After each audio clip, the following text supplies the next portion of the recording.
Welcome to this edition of Sidelines. I'm Jimmy Johnson. This week we'll take a closer look at two field hockey teams that are at the top of the league standings, as well as the defending champion in volleyball. We'll also get an early taste of hoops with Lafayette women's basketball.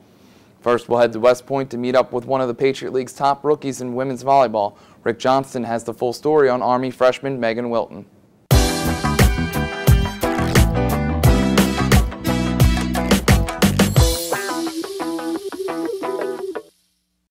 This season, Megan Wilton has emerged as one of the go-to players for the Army volleyball team, ranking second on the team in kills. But last year at the prep school, instead of recording kills on the volleyball court, Wilton was scoring points on the basketball court. So how did her transition back to the volleyball court go? I sucked the first couple days, but basketball kept me in shape. It gave me something to do.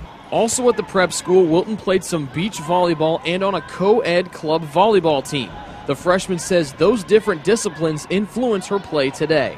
Beach, it's a lot more difficult, I guess. You have to move a lot more than you would with 6 players on the court. With girls volleyball, it's very like ballet-like, but with adults, very scrappy and jungle ball. So, I mean, that's one thing I learned. Not everything doesn't have to be perfect. Just get the ball over and score and hit as hard as you can.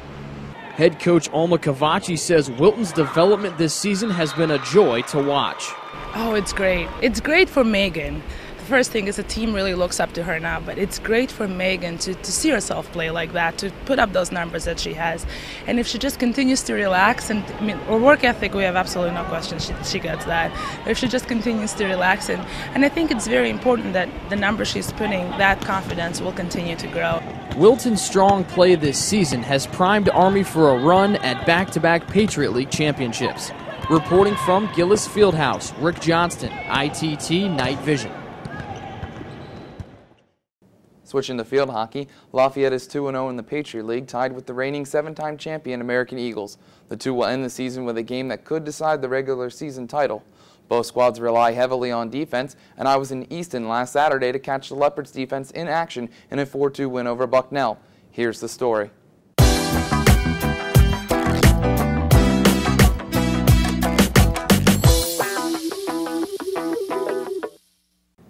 Two seniors have been a staple on Lafayette's field hockey team, and they're looking to lead the Leopards to the top of the Patriot League in their final year. Reigning goalkeeper of the year Kelsey Anderson and top defender Megan Cheeky were a big part of the Leopards' run to the 2009 Patriot League final, and they played a big role in their 2-0 league start in 2010. The difference maker has been their defense. The defense has been good. We've had some new players in there, so we had a freshman at right back, and we have Colleen, who's new, at left back. So it's been some adjustments putting it together, but they've done a good job, and they're improving, I think, as the season goes along. Their improvement was evident last Saturday after the Leopards were forced to fend off 2009 league semifinals Bucknell without Cheeky. The Leopards defender left the game with a 2-0 lead after a shot hit her in the face. She's okay, but the defense had to battle hard to keep Bucknell at bay. Her presence back there is definitely a key part of our defense. We've played together for I guess this is our 4th season playing together, so we've got a good dynamic going back there, but Carolyn Capri really stepped up. She's an excellent player, and we could overcome it. They make my job really easy. They make me look good, to be honest, and losing Megan Cheeky early in the game was tough, but I think it shows the depth of our team and the amount of skill we have to really overcome that. She's by far an excellent player and really helps us out back there.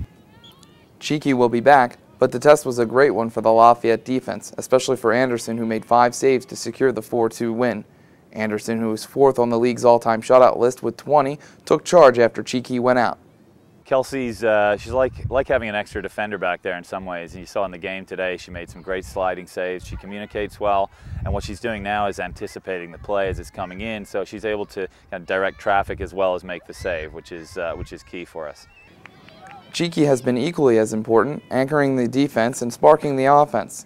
She's the league's all-time leader in being named the Defensive Player of the Week. Not only is she great on defense, but Cheeky is 2nd on the team with 11 points. Cheeky's critical for us. I mean, she's our first runner on defensive penalty corners. She's our striker on attack penalty corners. She's our center back and our best tackler.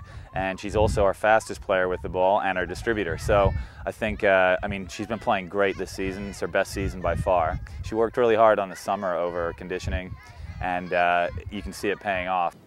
Lafayette's tough non-conference schedule is paying off too.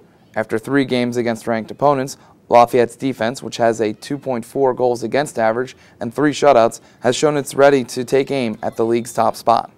I think it's more that we have a bit more experience with the new players back there. You know, Kelsey in goal, kind of leading things, and then Cheeky and Colleen and Kelsey Gula. They become more of a unit. So I think it's more the timing of the Patriot League starting halfway through the season as they get to know each other, get to work and communicate better with each other. Lafayette will look to get back to work in the Patriot League with a trip to Holy Cross at noon on Saturday. A win in all likelihood would secure the Leopards' 5th straight playoff appearance as they aim for their 8th Patriot League title. American's defense has been equally as good, but more notably the offense of Christine Fingerhuth has the Eagles averaging nearly 4.5 goals per game. She leads the league with 11 goals and 23 points. To learn more about the Patriot League's top scorer, let's check in with AUEagles.com for an American Minute.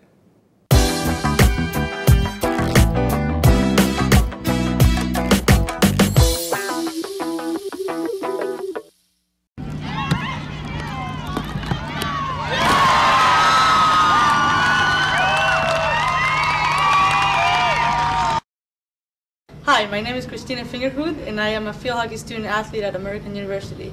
I am from Santiago, Chile, and I'm in the class of 2011. It was a great honor to be the Offensive Player of the Year last year, but it was I couldn't have done it with all my teammates and all the coaches and everyone.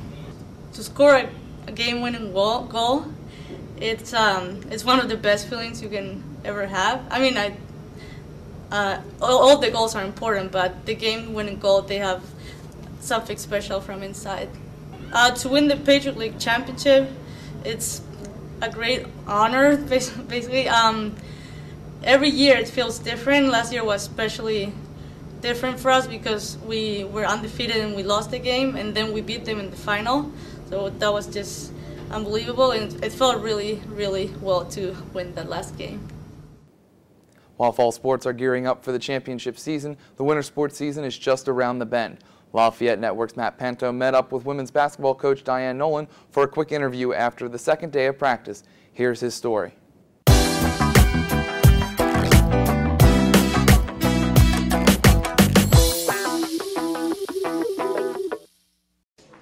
Hello again, Leopard fans. Welcome back to LSN All Access. Matt Pinto here inside Kirby Sports Center. I'm joined again by our head women's basketball coach, Diane Nolan. And Coach, it's finally here. You guys had day 2 of practice today. Tell us, give us a quick wrap-up of how the first 2 days have gone. We've really done a nice job out on the floor. We're going up and down a lot. The kids are a little winded at times. We're trying to get them to really move quickly, make fast decisions, and finish under some pressure. So they've done a nice job with it. I came to practice yesterday for a little bit, and the first thing that comes to my mind is energy. Not only the team's energy, but your energy, your coaching staff's energy. Everybody in the gym just seems to be in sync and energetic and always talking. Is that a fair assessment? Probably so. Yeah, we couldn't wait. I mean, have been so excited to finally take the floor, and once we did, we were like almost the Keystone Cops. There was so much energy. They were running around so at a quick pace. From excitement, it's finally here, and there's a lot of energy, and that's going to translate into a lot of production. So that's something that we're really excited by. What's the difference right now between individuals and regular practices? They're night and day. Usually individual practices, you're not going at game speed. You're really working on your individual game, trying to tweak a shot, do some defensive slide. Once you go into practice, you really amp it up. So it's done at a faster pace, and things change a little bit when you have to do it quickly. When you go in through your first couple practices, obviously you're going at game speed now. There's going to be those mistakes. What are your goals in these first couple practices here? Try to minimize those mistakes and really get our philosophy down. It's a little bit different than some years in the past, so we need to make sure that at game speed they can still do what we want them to do, part of the system. You've been up since 4:30 this morning. What's it look at 4:30? Oh, it was fine. Easton's still a great town. There's some lights on. We know where to get coffee. Doors are open, so it's all right. Dunkin' Donuts open up a little bit earlier during preseason. Coach, thanks for joining us today. We'll catch up with you soon. All right, thank you. This has been Matt Pinto inside Kirby Sports Center with our head women's basketball coach, Diane Nolan. Well, that's our show for this week. Thank you for joining us here on Sidelines. Be sure to check in next week for the 2010 Cross Country Championship preview. Also, you can check us out on patriotleague.com, or you can follow us on Twitter and Facebook. Thank you for joining us this week. We'll see you again.